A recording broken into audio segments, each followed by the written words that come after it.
streak of car break-ins has one family sharing their story with the hope of saving you from becoming a victim. Our reporter Molly Casey spoke with the family. And Molly, what exactly happened? Well, when you lock your car, you expect your doors to stay locked and that no one can open them. The one family in South Fargo found out that isn't always the case. It kind of makes her blood boil a little bit. When your car is broken into, you expect an alarm. But Andrew Ochoa didn't hear a thing. Honestly, if he didn't take my drone or take anything at all, we would not have even known that it was broken into. And the thief managed to open his truck and his father's with ease. He even took time to have a cigarette break while standing in between our two pickups, breaking in and out of them. It only took about 6 minutes for the thief to open and go through both trucks, scoring big during that time. The drone, the extra batteries, all my cables and the charger, it's probably around like $1,300 for this stuff. From the footage, it looks like the doors were never locked, but Joe Ochoa says he knows they were. I am a door locker fanatic, and I have on video me opening my door to make sure it was locked that evening before. The pair aren't sure how the thief got the trucks unlocked without having a key.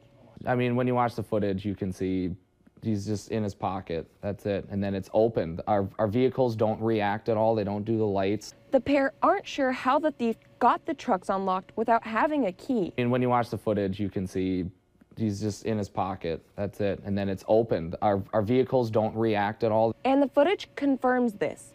Andrew and Joe say they weren't the only cars hit either. When he exited, he stopped at our neighbor's car. But they did have cameras up, so they got a good look at the thief's face to add to their police report. I just hope somebody can find this guy. Andrew says the thief couldn't have known the drone was in his truck, but won't do it again. Oh, anything of value, you just can't have it in there. You lock it all you want. He got in and out of there like nothing.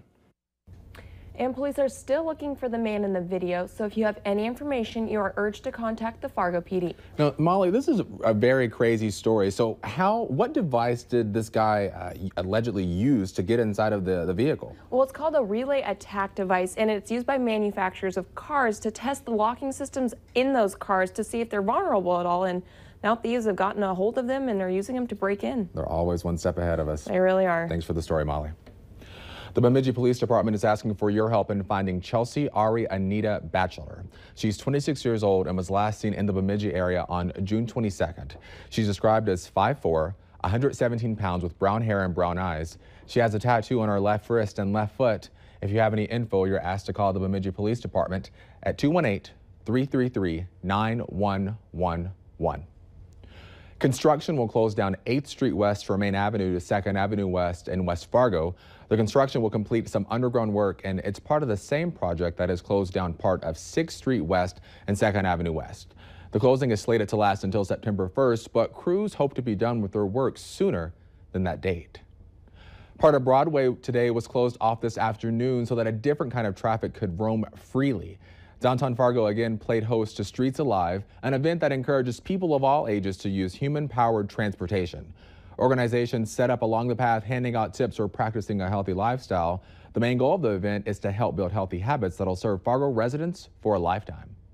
We hope that people find something they can enjoy and do for a lifetime. If that's riding a bike, we're even happier. If it's walking or running, there are many great things that people can do to stay active, and we want to showcase that. Now, if you're interested in participating, of course you are, the next Streets Alive in Fargo will be held on Sunday, August 27th. Bloody noses and scratches. It's not the danger you think of when you go swimming, but that's what lifeguards at the Fargo pools are responding to the most. Valley News Team's Ashley Bishop tells us how they're using that info to make the pool safer for you and your family when you go swimming. Hot sunny days lead many children to jumping or flipping in the water. Fargo Park Districts documents all incidents that happen at their 4 pools. We went through the 2016 reports and found the most common incidents that happen. Pullouts, also known as reach assists, where children drifted into the deep ends, topped the list, with Davies having the most and Island Park the least. The recreational pools start off zero, and unfortunately some of those little kids in their excitement start drifting a little too deep to that 3-foot area, and that's where a vast majority of those pullouts happen at the recreational pools. Clunt says Davies' numbers are higher because it's the most popular pool, with 29,000 people visiting in 2016. A number of pullouts happened at the rock wall and slides at Davies. Clun said sometimes children are not confident with their swimming abilities and will freak out over things such as the current. They shoot out that slide and all of a sudden they get in the water and don't realize where they're at when they could probably just stand up. Clun says with the height requirements for the slides, when the child stands up, their head will be out of water. He suggests parents try the slides so they can understand the feeling.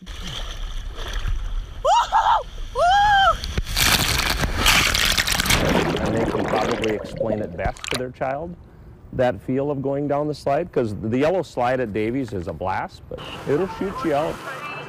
After pullouts, cuts and scratches, bloody noses, and trips and falls were the most common things lifeguards respond to. All the lifeguards are Red Cross certified. Clun says he expects the number of pullouts to decrease this year as children are allowed to wear life jackets at the pool. And this year, some daycares even gave swim tests. Made a determination if those kids were a quote-unquote swimmer or not swimmer, and then determine if they're going to need a life jacket or not at our pools. Despite the extra precautions, one mother says parents should not rely on the lifeguards. I feel it's my job. I'm here and I still need to watch them even though the lifeguards are here. They have a lot of kids to look for. In Fargo, Ashley Bishop, Valley News Live. It's like fun.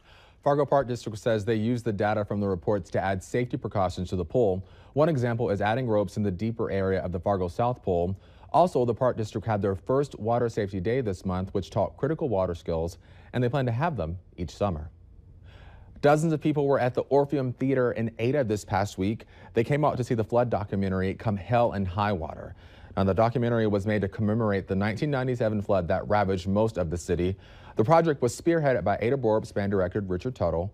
Music for it was composed by 14-year-old Carl Swinson from Kindred, and Video Art Studio put it all together.